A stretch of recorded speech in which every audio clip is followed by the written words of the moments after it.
People of the internet, I am that F-King guy, and on this show I'm joined by British comedy royalty to talk about some absolute shite. Sorry, go again. I'm joined by some absolute shite to talk about British comedy royalty. This week, Total Cult Zone presents Time Travel is Dangerous. I don't really like the word retro, but people like to say it. But we just basically sell anything that we can get our hands on, really, that's from the past. Meet Ruth and Megan, two vintage shop owners with one big secret.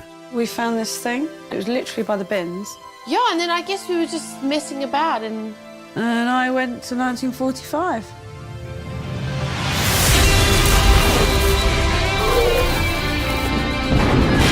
Your time machine is in the hands of two of the most stupid, most ignorant, low-intelligence people in Muswell Hill. Oh, that's nice. The whole process has cut costs right down. It's a lot cheaper in the past when it's free. So, hello everyone, you know the drill, no time to mess around. Mark Plant from 100 Things We Learn from Film, how are you doing? Yeah, I'm alright, I guess. What, we started? Yes. Oh, I thought we we were waiting for Ian. No, I don't think he's not picked up his message yet. Oh, right, okay. Oh, great. right, Okay. well, Right, joins okay. Take two. Right, yeah, because I was like, is this a bit? Yeah, yeah, I thought so too.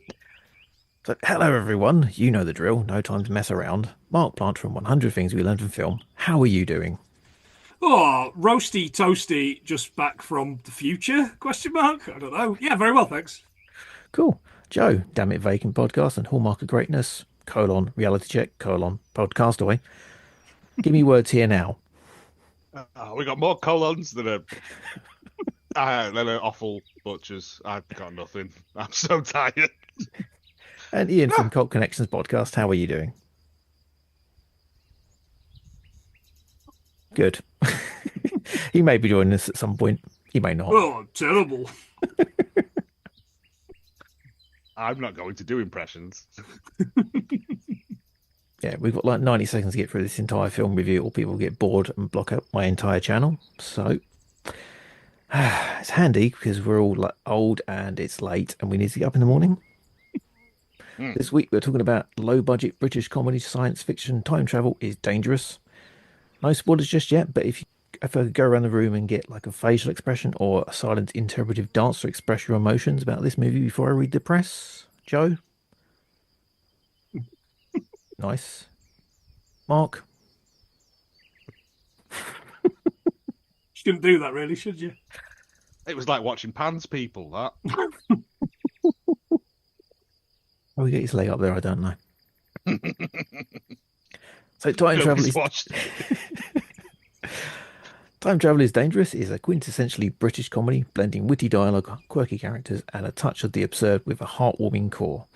The ensemble cast surround best friends and shop owners Ruth, Syratt, and Megan Stevenson. Megan Stevenson. Always gets me that one. Who play characters based on themselves, bringing their own vibrant personalities and undeniable chemistry to the screen. The film is set around the actual Muswell Hill vintage shop, ChaChaCha, bringing a real-life documentary element to the sci-fi mockumentary. Best friends Ruth and Megan, got it right that time, run a vintage shop in Muswell Hill. When they stumble across a time machine, it occurs to them that stock is much cheaper if they borrow from the past. Well, it's free. They don't want to change history or rob banks, they just want to find a nice Victorian lamp or an authentic 80s bum bag without getting sucked into the hellish time-space vortex that is the unreason. The thing is, time travel is dangerous. Horn noise there. It's not our podcast. We weren't going to do it. Yep. I'll fix it in post. Yeah. So, big selling point of this is the cast list. Stephen Fry as the narrator, Sophie Thompson as Valerie, Johnny Vegas is Robert/Botty, Tony Way, who I always know as the paperboy in Spaced, is Peter. I'll have half. Tom Lenk is from the trio in Buffy the Vampire Slayer. He's playing Alex. Guy Henry, who was the reanimated corpse of Peter Cushing in Star Wars Rogue One, is Martin. Yep. And Brian Blessed is Gavin the Octopus. I mean, there's also like Mark Heap, Jane Horrocks. There's Yep. loads of people, quote unquote, in it. Yeah, saw Jane Horrocks recently inside Number 9 stage show. It's quite good. Oh, shush. Improv bit. They get a new celebrity on every night. We got Jane Yeah, Horrocks. Yeah. And Yeah. enjoy your West End. That old chestnut, yeah. We got, Yeah. we got the West End of Carlisle where you're not allowed to go after dark. We've just got a wet end. The canal. They stopped loading it quite a bit because with the stars because the main stars of the show are actually central characters Ruth and Megan, who are played by Ruth Syratt and Megan Stevenson, who aren't actors. They do actually run the shop in Muswell Hill. It was originally a short film which led to this film being made featuring them. It was called The Unreason. It was made as a 24-hour short film challenge. Chris Okay. Reading, the writer and director, is friends with Ruth and Megan, and they come up with the idea. Just them. That explains so much, but also opens up loads of questions because I think stuff like that's really interesting. I like stuff like that. Yeah, and it's on YouTube. I actually watched it earlier. It's Oh, I didn't know that because I would have watched that as well. Yeah, to see, totally. like, Yeah. how much better it is than this. Or how much different it is from this. Sorry. No. Different from this it is. I'm taking it you are impressed. No. To be honest, I thought it was a cast wasted, a premise not fully utilized. It felt like a kind of knockoff Time Bandits, but without any of the heart or like fun of Time Bandits in it.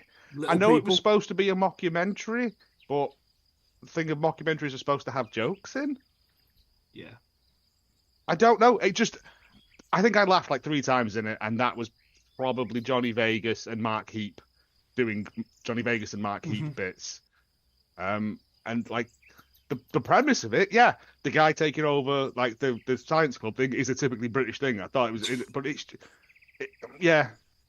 just didn't with such a great cast of people in it. I just didn't. It just didn't click for me. Sorry, art is subjective.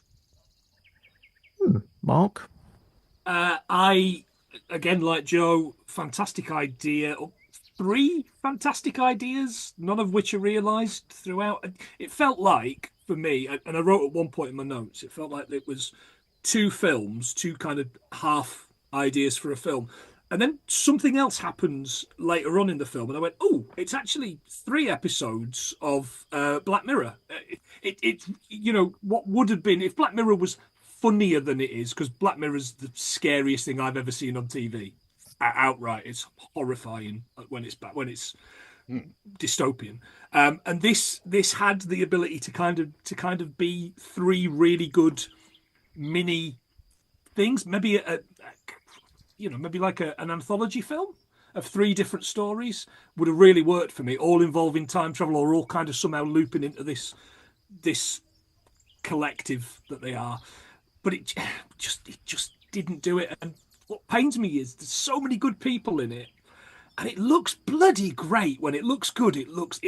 You said it was low budget. It doesn't look low budget at all. I think it looks like they've thrown loads of money at it. Like I think it's intentionally sort of kind of naff but good sort of thing, like with the time travel-y bit and like the Expanse or the Nothing or whatever it was that I quite liked the look of that.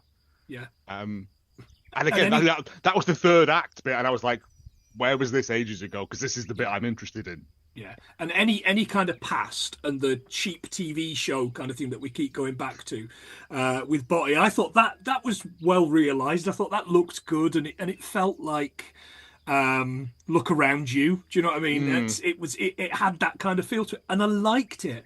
And I like so many people in this. Not necessarily the Mark Heaps and the Jane Horrocks and the Johnny Vegases, but the kind of there's other little people in it that you kind of go, oh, I loved him in Ghosts, or I loved him in Spaced and all that. But Tony Way is perpetually, it's that guy. Yeah, absolutely. Yeah. And Mongrels, he's great in Mongrels. Man, I need to rewatch Mongrels. Anyway, look, by the by, I think that for me, there's so much good in there, but unfortunately there was so much stuff that falls apart. And you telling us that the 2 main characters weren't actors, has just it's pieced it all together for me, because I never fell in with those characters. I didn't feel any kind of connection to them. I just thought they were mean. Didn't understand if they were supposed to be like slow, Yeah. or if they were just like you said, selfish or stupid, like because their motives change constantly with no real reason for it. And I messaged you yesterday, Joe, and said it makes me think a little bit of This Country, which I don't like either. Just I've never got into it. It doesn't kind of do it for me. But I know it's well loved, and I know it's quite well written. But I never got it. But everyone just seems. I didn't know if they were the protagonist or the antagonist. I couldn't quite figure it out. And actually, at the end of the film, I'm still not entirely sure. I think I'm with you on like you saying it being like an anthology. I thought it felt like several episodes of a TV show, but they didn't have enough to fill up those episodes, so they just mashed them all together into a film. Yeah. Because the concept is there. There's the old TV show, science TV show. They could have had that as an entire episode on its own, where they invent it later on in the series. You've got the bit where she becomes a teenager, which is a little chunk of it, which is like its own film itself. So yeah, it felt like loads of stuff thrown together because they couldn't fill out the entire episode. Yeah. I think did they go to Dave, and Dave went, we want 6 episodes. And they went, we ain't got 6 episodes. Let's see if we can tout it around as a cinematic release. How many shows get like 6 episodes anymore? You go to streaming, you like, I can get 8, 9, I 7. guess so. Yeah. Yeah, I know, but that's the streaming thing of there's always 3 episodes that are just full of tosh that could be cut down. The classic British sitcom structure is 6 episodes a season, and that's it. Yeah, which I don't think happens anymore, does it? No, it doesn't, because we don't make any sitcoms anymore. Thanks a lot, Mrs. Brown's Boys. So if it was like a collection of shorts, it'd be really good, I reckon. Absolutely. Now you say that, it's gonna. I mean, I kind of want to watch the original film now, the short film, and see because I feel like if they condensed it down as well, like the bit of her becoming young didn't further anything along apart from, I don't know. I didn't understand the 2 main characters in it because they were friends, but they also kind of weirdly hated each other. Or didn't know each other, and there was a little bit at one point, because every time one of them says something to the other one, they say no, that's not the case, whatever, and then we find out they've been friends for 20 odd years, and it just didn't. I didn't believe them as friends, and didn't believe them as leads either. I was waiting for whoever the lead in the film was to come into the film. And obviously we got the little bits of the TV show and Botty and that, and I thought, here it comes. The film's about to get started. And it didn't. It kept going back to these characters that I just couldn't. Yeah, I just couldn't get on with. Saying all that, I actually enjoyed it. I can honestly say I didn't. Like, I sat through it, and I think, like I said, I think I laughed 3 times, like the whole thing. And then at the end, I was like, I want more of this. And then it just kind of ended. And I was like, oh, because why was only one of them getting radiation poisoning and the other one wasn't? Yeah, there's a lot that's not explained. Question mark? I don't know. Yeah, I like the idea that there was no like consequences of like going back in time, because that would have been the obvious thing of you go back in time and take this, and this changes in the future. There's none of that. It's just that you take that and. Yeah, but again, would minor theft really affect? It's not Homer Simpson stupid bug you go squish now, is it? You're only stealing a dead cowboy's hat and some swords and that. Which again, unless I don't know, they steal the Magna Carta or something, try and sell that in Muswell Hill. During COVID, it'd have done a killing. The thing for me that was most unbelievable in this film is when he says unremarkable Muswell Hill, and I'm like, mate, all those houses are worth of $1.5 million each. Shut up. Unremarkable, my arse. Yeah, but that's poor for London. That's just us being jealous Northerners. Pretty much. With our delicious drinking water. and now mud huts. Yeah, I really liked it. I don't know why. I know it has massive flaws, and you're pointing them all out, but I was enjoying watching it, and that's the thing. I kind of enjoy watching it, and the same things are there with like I don't know where that was going, but move on. Yeah, and absolutely, and I think there's enough people in it to keep me watching to the end. But I just wish we'd saw more Johnny Vegas as an example. You know, I wish there'd have been more Johnny Vegas in this. That would have been great for me. And I don't know. I don't think the Science Society needed quite as many people in it. I loved their inventions. I loved Tony Way's boots, rocket boots, and then later on rocket boots for a cat or a dog. I quite liked. That was great fun. I liked the fact that they could get the car to fly or the van or whatever they were in, and they sang Yaz's Only Way Is Up. That was fun. You know, I guess all the money must have gone on songs because there's a lot of and paying Alex Horn to write a song and perform a song at the end as well. Oh, they were in it, weren't they, as well? Yeah. Which that was a highlight for me. That song at the end was really good, and I liked the end credits. Not just because it was the end, but I thought they looked really funky. Yeah. Again, like it started off, and I was like, "Oh, okay, I get this. It's going to be like I think," but it just there was too much not going on to keep my limited attention deficit disorder brain involved in it. Like, I'm not saying I needed robots or a car chase, but for vast sections, nothing really happens at all. Did we need them going to those meetings like 4 times just for more invention bits? Like, if it was trimmed down, and I don't want to say like, I don't know, a tight 90 minutes, because that's the ideal length for any film. Yeah.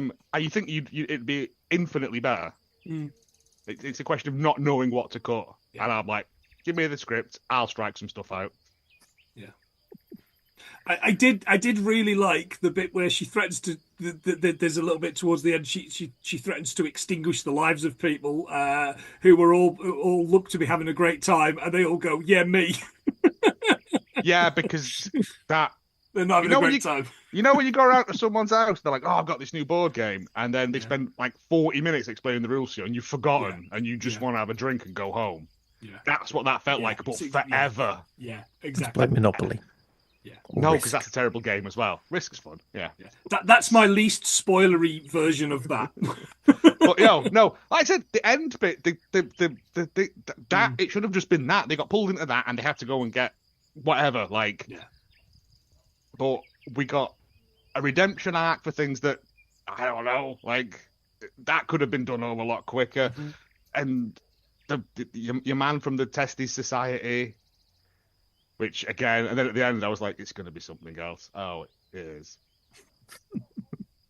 Like, I tied it up, and I'd have been happy with it. It just felt there was too much not going on for the length of time that it was taking up. So that's a no from you, then? That's a no from me. Sorry. I mean, other people, and that's not to say don't go and watch it. It's a British film. We should encourage it. Absolutely that, yeah. Go and watch it. You might like it. Again, it's art. It's subjective. For me, it just did not work for me. There's no reason to say that. I mean, Dean liked it, and he's a man of culture and taste. Me and Planty, Northern. We're gonna go and watch a dogfight later. Jesus Christ! It's only because the cockfight ended at 8. Yeah, we're not allowed bears anymore. Would you say streaming rather than cinema? If a cinema's showing it near you, it's a $5 to go to the cinema now, right? Yeah, go. Or it is near me anyway. Like, go. You might like it, you might not. If you don't, you've lost a $5. What's that? It's like a pint now, isn't it? Not where Dean lives. No, a pint of blood near me. If you've run out of your own. Yeah. Because I go to the cinema now, like quite regularly, just to watch stuff that's on. Because it's a $5, and I'm like, I like going to the cinema. Do it. If you wait for it to come on, I don't know whether it's going to get a big release, to be honest. Yeah, it's getting fairly big. Good. Go watch it then. Go and give it a go. Like I said, don't listen to me. I'm an idiot. Yeah, Joe and I are not professional film critics.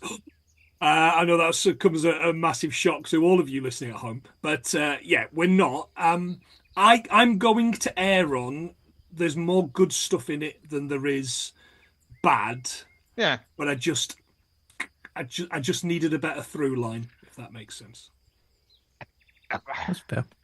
I think my thing was with the amount of good people that were in it. I was expecting something. I think I was expecting a knockabout comedy. I think that's what it was. I think in my head I built it up as this traveling through time nonsense thing, and it wasn't that at all. And I think I just was disappointed, to be honest, that it wasn't what I imagined in my head. Oh my God, I've become one of those people. Yeah, I'm all for it. I think, I don't know about cinema. It's definitely a streaming film. It's not a big spectacle. But then, as you say, support British cinema. If it's in the cinema near you, go see it, because it's, yeah, go for The it. version we got was pretty good, Dean. You know, I streamed that to my 40-inch TV, and you know, it was all The right. subtitles Yeah, were all good. goosed up. But... Yeah, the subtitles I think that we watched were system generated. Yes. So, but that's fine. But yeah, the quality was fantastic. So look, like I said, the time better. traveling bits and stuff, it looks like, you know, no expense spared. Sorry, force of habit, doing Hallmark films. Yeah, it looks good. It looks like not a proper film, because it is a proper film, but it looks good. And yeah, I mean, go and do it. It's a £5. If you're up north. I think most of them. I don't. Whatever the equivalent is in London, it's just still the equivalent, isn't it? What's £5 in London? Like 80 quid, yeah. The exchange rate from up north to London. You go through the services, you got to put it in one of those Coinstar machines. Yeah. Cool. So Time Travel is Dangerous will be coming to UK cinemas on 28th of March, which will be tomorrow, possibly. By the time I get this up. Let's wrap this all up. Where can we find you all? Mark? I'm at 100 Things We Learned from Film podcast, anywhere you get your podcasts. If you want to listen to two blokes, me, Northern, him, Scottish, try and learn 100 things from every film, go to 100thingswelearnedfromfilm.co.uk for all of our links. Joseph? You can find me and Planty and the lovely and fragrant James on Hallmark Greatness, where we are currently doing the 2000 series Castaway, where idiots go and live on an island in Scotland, because we thought that'd be fun. And it is fun. It's great fun. It's brilliant. Yes. It's one of the best, one of the best things I've ever done. We haven't got to that bit yet. There's one dead sheep, and we think it just died of sadness. It died because someone ran a time-travelling Dodgem into it. I also don't like time traveling films. I've just remembered that as well. No, because if you trap, the planet moves. You just be in space. I'm not. But it's a Dodgem. Strontium dog logic, right? Yeah. Anyway, if you like wrestling, I do Damn It Bacon as well, but that's not really about wrestling. It's more just bits. Just bits. Just bits. It's just bits of stuff. Yeah. It's more segments than. As always, you can find me on all my stuff at totalquotezone.com. Hit me up on the email link on there or any of the social medias that I exist on, or the YouTube comments section, which is always fun. Let me know what you think. Am I taking too long to get to the point of each show? Too much banter for you? Too much banter? Let me know if you've seen this film, or tell me about any films you think I'd maybe like that are similar. Give me your forgotten gems, your new indie releases, your obscure loves that you think only you know about. Give me your tired, your poor, your huddled masses, the only breathe-free, a wretched refuse of your teeming shore. Send these homeless tempest-tossed to me, and if my lamp beside the golden door. Or something else. Whatever. Say goodbye. Goodbye. Oh look, Ian's joined.